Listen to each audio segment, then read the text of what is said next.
Hi, welcome back. You're watching This is Scottish, and now it's Q.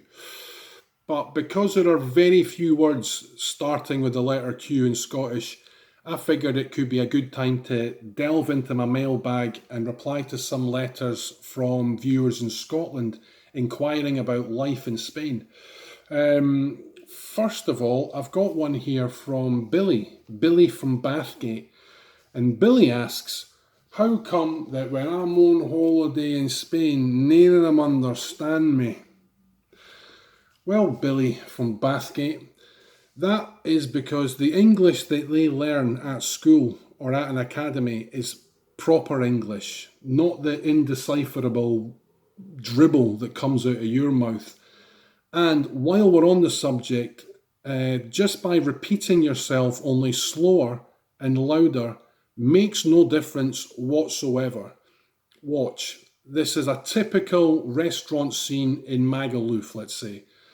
Waiter, have you got any brown sauce, pal? Pardona?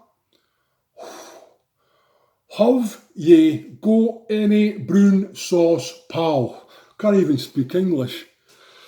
Look, he's got no idea what you're actually saying, let alone what brown sauce is. Anyway, I've got another one here. Here's one from Wee Rab. Wee Rab from Musselburgh. And Wee Rab wants to ken if it's true that all Spanish folk are lazy and sleep most of the day. Well, Wee Rab from Musselburgh, I think you're believing in stereotypes. Like the Irish are stupid, the Scottish are tight with money, the English are rude, arrogant, have a superiority complex, are living on past glories that ended a long time ago, and naively believe that voting for someone like Nigel Farage can bring those days back. No, not all Spanish are lazy, only the Andalusians. I mean, they are really lazy. It's quite shocking, actually, the level of idleness that exists there. It could be because of the extreme heat, or maybe even centuries of interbreeding.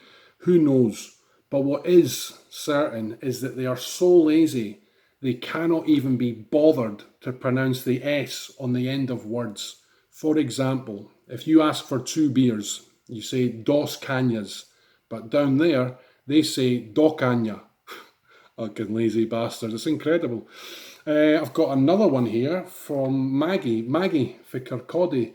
And Maggie is curious to know if the Spanish are loud creatures. Well, there's a simple answer to that, Maggie.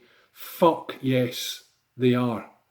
They revel in noise. They revel in making noise for noise's sake.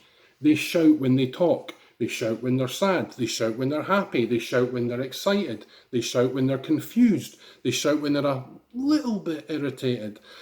You see, at a very young age, they are taken away to special camps and they are trained in how to reach extreme levels of noise using speech, or song and dance, flamenco, for example, or anything at hand, really. Kitchen utensils, they seem to be quite popular.